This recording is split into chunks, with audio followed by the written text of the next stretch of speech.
선을 행함으로 고난받는 것이 하나님의 뜻일진데 악을 행함으로 고난받는 것보다 나으니라. 그리스도께서도 단번에 죄를 위하여 죽으사 의인으로서 불의한 자를 대신하셨으니 이는 우리를 하나님 앞으로 인도하려 하심이라. 육체로는 죽임을 당하시고 영으로는 살리심을 받으셨으니 그가 또한 영으로 가서 옥에 있는 영들에게 선포하시니라. 그들은 전에 노아의 날 방주를 준비할 동안 하나님이 오래 참고 기다리실 때에 복종하지 아니하던 자들이라. 방주에서 물로 말미암아 구원을 얻은 자가 몇 명뿐이니 겨우 8명이라. 물은 예수 그리스도께서 부활하심으로 말미암아 이제 너희를 구원하는 편이 곧 세례라. 이는 육체의 더러운 것을 제하여 버림이 아니요 하나님을 향한 선한 양심의 간구니라. 그는 하늘에 오르사 하나님 우편에 계시니 천사들과 권세들과 능력들이 그에게 복종하느니라. 2주 전에 지난 본문에서 베드로 사도는 성도인 우리에게 고난에도 불구하고 선을 행하라고 권면합니다. 이 세상의 불의함 속에서 그리스도인들은 그 불의함에도 불구하고 그 불의함으로 말미암은 고난에도 불구하고 선한 양심을 가지고 하나님의 뜻을 따라 선을 행해야 한다고 말씀합니다. 사랑을 나누고 정의와 공의를 행하며 낮아지고 겸손하게 다른 사람을 섬기며 살아가야 합니다. 왜냐하면 그리스도인들은 이 악한 세상에 여행 온 하나님 나라의 백성이기 때문입니다. 그렇게 사는 삶이 손해보는 삶이며 어떻게 보면 고통받는 삶이라고 할 수 있지만 선한 양심을 가지고 하나님의 법대로 하나님의 뜻대로 살아가는 가운데 하나님께서는 그런 우리의 삶을 통해서 이 죄악 속에 살아가는 자들을 구원하시고 하나님께로 돌아오게 만드실 것이기 때문입니다. 그것이 하나님 나라의 백성인 우리가 이 악한 세상의 여행자로서 부르심을 받은 이유라고 말씀드렸습니다. 이제 베드로 사도는 또 하나의 이유를 우리에게 말씀하고 있습니다. 우리가 고난에도 불구하고 선한 양심을 가지고 선을 행해야 되는 또 다른 이유에 대해서 이야기하고 있습니다. 예수를 믿고 구원받았기 때문에 우리는 우리의 행위와 상관없이 오직 믿음으로 구원을 얻었기 때문에 우리는 이 악한 세상 속에 물들고 이 악한 세상 속에서 타협하며 내가 이 세상과 벗하며 마음껏 즐기고 살아도 된다라고 말하고 있지 않는 것은 우리는 누구나 잘 알고 있습니다. 그냥 우리가 믿음으로 구원받았기 때문에 내가 예수를 믿는 마음만 갖는다면 마음대로 살다가 죽는 순간 천국에 간다는 그 생각은 아주 잘못된 생각이라는 것을 우리는 모두 알고 있습니다. 베드로 사도도 그것을 분명히 이야기합니다.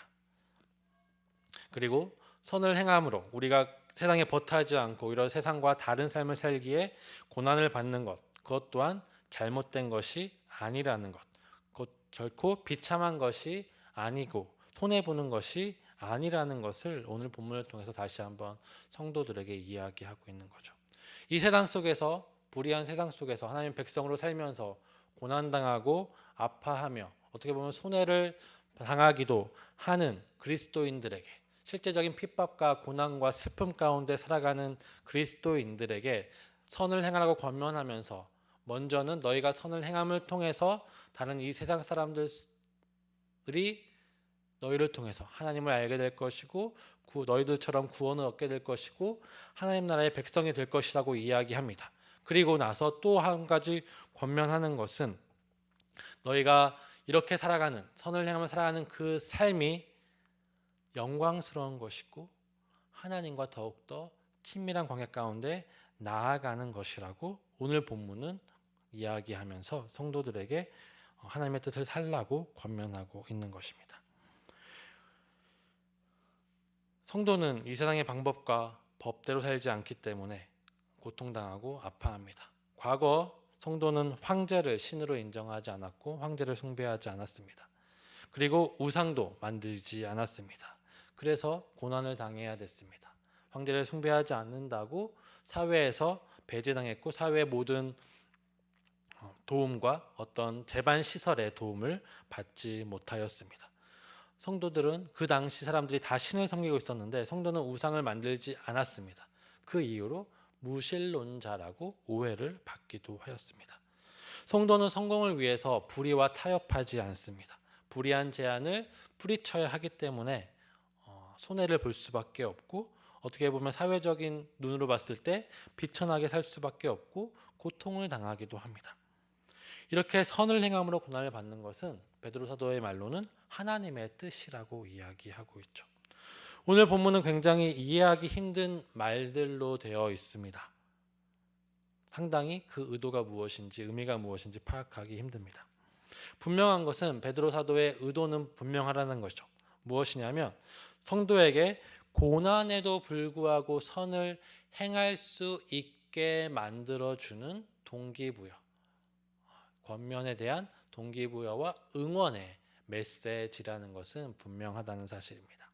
단순히 다른 사람을 구원하기 위해 선을 행하라고 한다는 것은 조금 부족해 보였는지 베드로 사도는 이제 우리 각자 선을 행하는 성도 각자에게 집중해 주고 있습니다. 오늘 이야기를 통해서 우리가 선을 행함으로 고난을 받는 그 삶은 영광스러운 삶이라는 것을 우리에게, 이 본문을 읽는 성도들에게 또는 우리에게 확신시켜 주고 있고 다시 한번 묵상하도록 만들어주는 것이죠. 선을 행함으로 고난을 받고 고통을 당하고 비천한 가운데 살아가는 것은 억지로 해야 하는 것, 구원하기 위해 억지로 해야 되는 것도 아니고 구원받기 위해 해야 되는 것도 아닙니다. 최후의 구원을 위해서 지금 비참함과 고통에도 불구하고 그 고행을 하면서 참는 것이 신앙이 아니라는 것이죠. 선을 행함으로 고난을 받는 그 자체가 영광스러운 것이라는 것을, 좋은 것이라는 것을 베드로 사도는 이야기하고 싶은 것 같습니다. 우리는 성도의 삶에 대해서 약간 오해하기도 하죠. 고행 그 자체, 고난을 받는 것, 섬기는 그 자체는 구원받기 위해서 어쩔 수 없이 참는 것. 이 성도의 삶은 참고 견디다가 마지막에 영광스러운 그 날을 바라보기만 하는 것이라고 오해하기도 하지만 성도의 그 선을 행함으로 고난을 받는 그 삶은 억지로 참는 것이 아니라 그 자체가 영광스럽고 그 자체가 의미 있음을 보여주고 있는 거죠.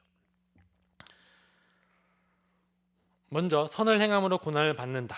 그것이 하나님의 뜻이다 라는 그 말부터 우리가 정리해 보겠습니다. 선을 행함으로 고난을 받는 것이 하나님의 뜻이라는 것은 고난을 받는 것이 하나님의 뜻이 아니라 고난을 받음에도 불구하고 선을 행하며 살아가는 그 삶이 하나님의 뜻이라는 의미죠. 하나님께서 원하시는 것은 고난에도 불구하고 선한 양심을 가지고 하나님의 백성답게 선을 행하며 살아가려는 것입니다.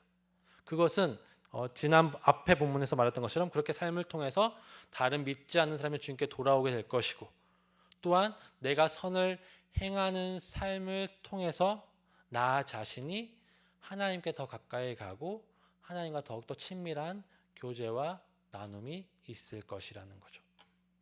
그것이 오늘 본문이 이야기하고 있는 겁니다.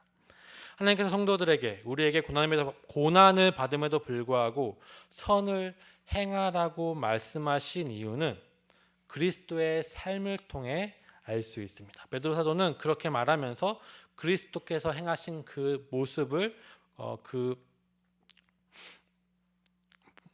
예수 그리스도께서 행하신 그 사역들을 말씀하고 있죠. 예수 그리스도께서는 의로우신 분입니다. 그는 진정한 여행자로서 이 땅에 의를 행하셨고 선을 행하셨습니다. 그러나 세상의 불의로 말미암아 죽임을 당하셨죠. 오늘 본문은 예수께서 단번에 죄를 위하여 죽으사 의인으로서 불의한 자를 대신하셨다라고 이야기합니다. 예수님께서는 죽으심으로 말미암아 의인으로서 불의한 자를 대신하셨고 불의한 우리를 하나님 앞으로 인도하셨다라고 말씀합니다. 예수께서 죽으심으로 불의한 우리를 살리셨고 생명을 주셨습니다.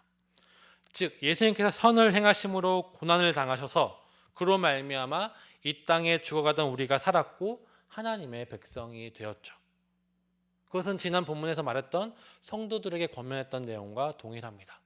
우리가 선을 행함으로 고난을 받음을 통해서 어떻게 됩니까? 아직 이 땅 가운데 불의한 세상 가운데 죄로 말미암아 죽어가는 사람들이 예수 그리스도를 알게 되고 하나님께로 돌아오게 되는 것이죠. 우리가 돌아온 것처럼 우리로 말미암아 이제 선을 예수님을 닮아서 선을 행하는 우리로 말미암아 저 세상에 이 세상에 불의한 세상 가운데 고통하며 아파하는 그 사람들이 주님께로 돌아오게 될 것입니다. 그리고 22절의 말씀을 보면 이제 그 고난으로 말미암아 죽으시고 죽으심 가운데 부활하신 예수님께서는 어디에 계시죠? 하나님의 우편에 계시고 천사들과 권세들과 능력들이 그에게 복종하고 있다라고 말합니다. 예수님께서는 선을 행함으로 고난을 당하시고 죽으시고 부활하신 이후에 어떻게 되셨어요?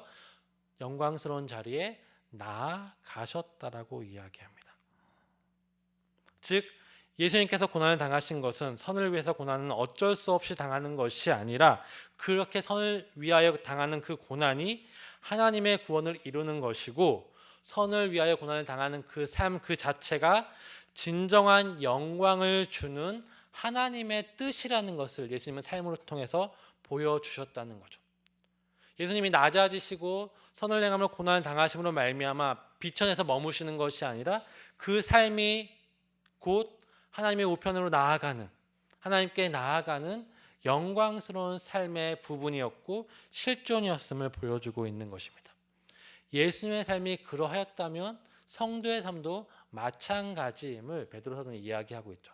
그러니까 예수님을 닮아서 예수님으로 말미암아 선을 행함으로 고난을 당해서 믿지 않는 사람들, 불의한 사람들이 주님께 돌아오게 하는 역할을 했다면 이제는 우리가 선을 위하여 고난을 당함으로 이제 우리에게 남은 것은 무엇이죠? 하나님과 함께 영광스러운 자리로 나아가는 것입니다. 그리고 지금 선을 행함으로 고난을 받는 성도의 삶 순간순간이 하나님의 그 영광스러운 자리로 한 걸음씩 나아가고 있는 시간이라는 것을 베드로 사도는 말하고 싶은 거예요. 즉 우리가 고난을 당한 것은 언젠가 올 영광을 위해서 참는 것이 아니라 지금 내가 지금 있는 선을 행함으로 고난을 당하는 그 자체가 영광이고 이 자체가 내가 하나님께로 한 걸음씩 나아가고 있는 순간에 이라는 것을 기억하고 기뻐하며 감사하며 살라고 권면하고 있는 것이죠. 예수님을 통해서 예수님의 선한 행실을 통해서 우리를 살리시고 하나님께 나아가신 것처럼 성도들도 예수 그리스도와 함께 선한 양심을 가지고 살아감을 통해서 다른 삶을 살리고 하나님께로 인도함을 받는 것입니다. 이것을 노아의 방주 사건을 통해서 다시 우리에게 조금 더 실제적으로 이야기를 하고 있습니다. 노아는 의인이었어요. 하나님께 순종하는 사람이었습니다. 하나님의 말씀을 따라서 방주를 만들었죠. 방주를 만드는 시간이 긴 시간이었습니다. 그 시간을 통해서 하나님께서는 사람들이 하나님께 돌아오기를 기다리셨지만 사람들은 어떻게 했죠? 오히려 다르게 사는 하나님의 뜻대로 살아가는 그 의인인 노아를 조롱하였고 노아를 핍박하였습니다. 어떻게 보면 노아의 그 삶은 바보 같은 삶일 수 있어요. 그 평생 몇백 년 동안 방주만을 만들었잖아요. 인생이 전부 낭비되는 것처럼 느껴질 수 있어요. 헛된 삶을 사는 것처럼 보여줄 수 있습니다. 그의 삶은 하나님의 뜻을 따라 사는 삶은 세상 사람들이 보기에는 고난이었고 고통이었고 아픔이었습니다. 그러나 노아는 고난을 받더라도 하나님의 뜻을 따르는 것이 옳기에 선한 양심을 따라 하나님의 뜻에 순종하였습니다. 그리고 온 세계에 비가 내렸죠. 물이 불어나고 온 세상의 죄악을 쓸어버렸습니다. 세상이 물로 말미암아 심판을 받게 되었습니다. 그리고 노아와 그의 가족은 그의 방주로 말미암아 물로 심판을 받는 것이 아니라 물로 구원을 얻게 되었습니다. 여기서 베드로 사도는 상당히 신기한 표현을 하고 있습니다. 노아와 그 가족이 물로 말미암아 구원 얻은 자가 되었다라고. 방주에서 물로 말미암아 구원을 얻은 자가 되었다라고 이야기합니다.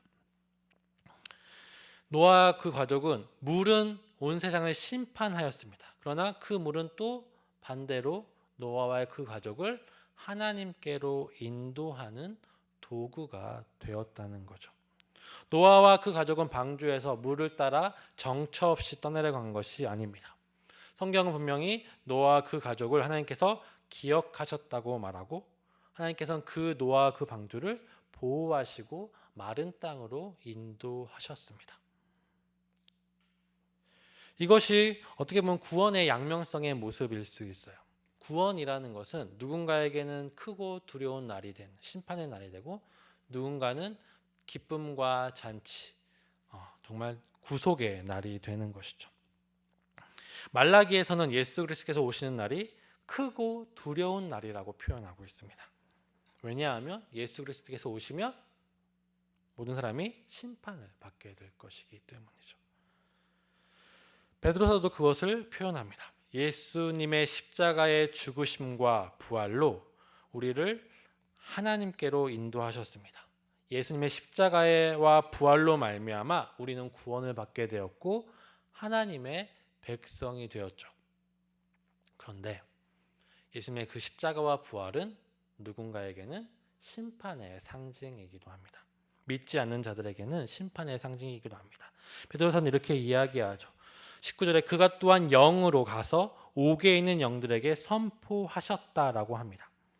예수님께서 십자가에 죽으시고 부활하심을 통해서 구원을 이루신 이후에 영으로 옥에 있는 영들에게 선포하셨는데 그 영들은 노아의 날 방주를 준비할 동안에 오래 참고 기다리실 때 복종하지 아니하던 자들, 즉 불순종하던 자들, 이 세상의 죄악 가운데 살던 자들이라고 이야기하죠. 그 자들에게 예수님께서는 부활하신 이후에 부활하신 이후에 어떻게 하셨다고요? 선포하셨다라고 이야기합니다. 뭘 선포하셨을까요? 불순종한 자들에게 너희가 구원이 있을 것이다 선포하셨을까요? 아니겠죠. 믿는 자들에게 우리에게는 살리시고 하나님의 백성 삼으시고 하나님께로 인도하심의 선포라면 믿지 않는 자들에게는 심판의 물로 말미암아 다 쓸어버리는 것처럼 물로 말미암아 다 그들이 죽었던 것처럼 믿지 않는 자들에 대한 심판의 선포라는 거죠. 옥에 있는 영들은 불순종, 세상의 가치를 따라 살아가는 이들입니다. 예수님의 십자가의 부활은 물이 모든 악한 자들을 홍수 때 쓸어버린 것처럼 순종하지 않는 자들에 대한 심판의 선포라는 것을 보여주고 있는 것이죠. 하지만 물이 방주를 온전히 하나님께 인도한 것처럼 하나님의 선한 양심을 따라 말씀에 순종한 사는 자들에게는 예수의 십자가의 부활은 우리를 하나님께로 인도하고 있음을 베드로 사도는 방주 이야기를 통해서 보여주고 싶은 겁니다. 한번 방주를 한번 생각해 보세요. 거대한 물 홍수가 가득한 그 세상 속에 방주를 만들어서 정말 큰 크기로 만들어졌죠. 축구장 크기 정도라고 하는데 굉장히 크잖아요. 가까이서 보면 굉장히 커요. 근데 조금 멀리서 보겠습니다. 우리가 한 발, 두 발, 세 발 정말 멀리서 보면 거대한 홍수 속에서 방주는 조그맣 거예요. 큰 풍랑 속에서 방주는 위태위태할 거예요. 그러나 그 방주는 결코 그 홍수에 침몰되지 않았습니다. 하나님께서는 그 방주를 지키시고 그 가운데 구원의 길로 인도하셨습니다. 성도의 삶도 마찬가지인 것 같아요. 순종하며 살아가는 그 삶 자체는 세상 속에서 굉장히 위태위태할 수 있어요. 금방이라도 세상은 우리를 죽이려고 할 것이고 우리를 힘들게 하고 고난과 아픔 가운데 빠져들게 하겠죠. 그러나 그 속에서 우리는 무엇을 경험해요? 하나님께로 인도함을 받는 하나님의 주권과 은혜를 경험하는 것입니다. 베드로 사도는 이제 이 사실을 교회와 연결하고 있습니다. 교회는 세례를 받았죠. 세례를 받았다는 말은 예수 그리스도의 부활에 참여하였다는 말입니다.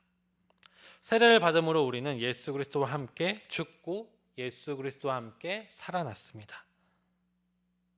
우리는 죄로 인해 죽었으나 다시 살아났다는 것이 선포되는 것이 바로 세례라는 거죠. 죄로 인해 죽은 것이 아니라 죄에서 살아났음을 보여주는 표라는 겁니다. 근데 이 세례를 베드로 사도는 방주 때의 물과 연결하고 있습니다. 물이 세상의 모든 죄를 심판하고 쓸어버린 것처럼 세례를 받으면 우리는 우리의 모든 죄악을 씻어냅니다. 그리고 방주 때의 물이 방주를 하나님께 인도한 것처럼 세례는 우리를 하나님께로 인도하는 표라고 이야기하고 있는 것이죠. 성도가 예수 그리스도의 십자가의 부활로 새롭게 되는 것은, 예수 그리스도의 십자가의 부활로 세례를 받는다는 것은 예수 그리스도의 십자가의 부활을 믿는다는 것이고, 예수 그리스도의 십자가의 부활로 새롭게 된다는 거죠. 그 새롭게 된다는 것은 무엇을 의미합니까? 하나님께로 나아가고 있는 삶을 의미하는 겁니다. 세례를 받았으면 그 자체로 끝나는 것이 아니라 세례를 받은 그 사람은 어떻게 되고 있어요? 방주 때의 물과 같이 그 세례를 받은 그 사실은 우리를 하나님께로 조금씩 인도해 가고 있다는 거죠. 우리가 하나님의 백성이 되어서 새롭게 됨 없이, 하나님께로 나아감 없이 살아간다면 우리는 그 물에 함몰되게 될 것이고, 하나님의 인도함을 받지 못하게 되면 그 방주는 그 거대한 물에 침몰되게 될 것처럼, 우리가 세례를 받고 하나님 예수 그리스도를 믿었고 하나님의 백성이 되었음에도 불구하고 하나님께 나아가지 않고 선한 양심을 가지고 예수 그리스도를 닮아가지 않는다면 우리는 이 세상 가운데서 침몰되게 될 거라는 겁니다. 반대로 우리가 세례를 받음으로 새롭게 된 그 마음을 가지고 예수님을 닮아가고 선한 양심을 따라 살아간다면 우리는 하나님을 닮아가게 될 것이고 하나님과 가까이 나아가게 될 것이며 함께 주시는 영광스러운 은혜를 누리게 될 것이라는 겁니다.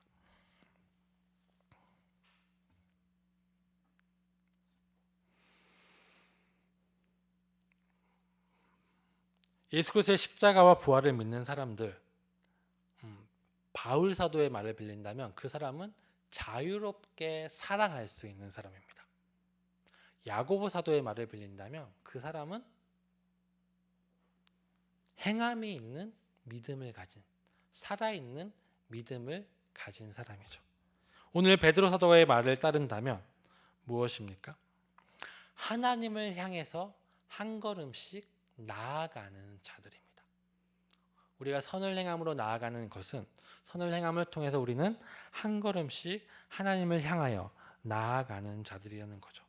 그 삶은 겉으로 보기에는 고난이 있고 슬픔이 있습니다. 노아처럼 바보 같아 보일 수 있고 그 삶을 낭비하는 것처럼 보일 수도 있습니다. 그러나 그 삶 속에는 하나님과 함께함이 있고 하나님께 나아가는 전진이, 영광스러운 전진이 있는 것이죠. 이 세상 속에서 우리는 방주와 같이, 그 거대한 물속의 방주와 같이 한 사람, 우리의 선함과 순종은 정말 작아 보이고 아무 의미 없어 보이기도 합니다. 그 속에서 우리의 삶은 고난과 아픔이 있죠. 풍랑 속에서 흔들리는 방주처럼 우리 삶 속엔 풍랑이 있습니다. 포기하고 싶고 타협하고도 싶고, 그리고 모든 것을 내려놓고 세상과 벗하고 싶을 때도 많이 있습니다. 그때 베드로 사도는 우리에게 너희 그 삶이, 지금 힘들어 보이는 그 삶이 메마른 아라랏산으로 나아가고 있는 삶이고 하나님이 구원을 주시는 그 영광스러운 자리로 나아가고 있는 삶이라고 말해줍니다. 세상이 알지 못하고 보여주지 못하는 하나님을 경험하고 있는 귀한 삶이라고 말해주고 있는 것입니다. 성도가 선한 양심을 따라 고난에도 불구하고 살아가야 하는 이유는 먼저는 나의 선한 행실을 통해서 믿지 않는 사람들을 하나님께로 인도할 수 있는 것이고, 오늘 본문 가운데서 더 중요한 이유는 우리 자신이 예수 그리스도를 따라서 하나님께로 나아가고 있는 길이기 때문입니다. 우리는 시선을 달리 봐야 돼요. 내가 고난을 받고 있고 아파하고 힘든 것, 그 자체에 머무는 것이 아니라 그 시간들이 예수 그리스도를 닮아가며 예수 그리스도를 따라서 하나님께로 나아가는 시간들이라는 겁니다. 예수를 따라서 세상과 버타지 않고 선하고 온전하고 진실하고 정직하게 살아가며 사랑을 행하며 용납하며 이해하고 섬기며 구제하며 살아가는 그 삶이 그 자체가 영광이며 그 자체가 하나님의 풍성한 은혜를 누리고 있는 삶이라는 것을 베드로 사도는 우리에게 말해주고 싶은 겁니다. 세상의 가치로 봤을 때는 비천해 보일 수 있지만 하나님의 눈으로 봤을 때, 하나님의 가치로 봤을 때 우리의 삶은 하나님과 더 가까워진 삶이고 하나님과 더 가까워진 삶이기 때문에 의미가 있고 가치가 있고 힘이 있음을 우리는 마음속 깊이 새겨야 하는 것이죠. 힘들 때마다 내가 이렇게 살아도 사는 것이 옳을까? 맞을까? 이렇게 한다고 누가 알아주지도 않는데 하면서 보이지 않는데도 불구하고 정직하게 진실하게 살아가는 우리의 삶들 속에서 의심이 들 때마다 우리는 이 삶 자체가 의미가 있고 이 삶 자체를 하나님께서 귀하게 생각하고 계시며 이 삶은 예수 그리스도 하신 것처럼 우리를 영광스럽게 이끄는 삶이라는 것을 확신하며 사셨으면 좋겠습니다. 그리고 기도하며 우리가 그런 흔들림 없이 진짜로 선을 행하며 선한 양심을 가지고 살아가는 우리 서울중앙교 성도님 되기를 기도합니다.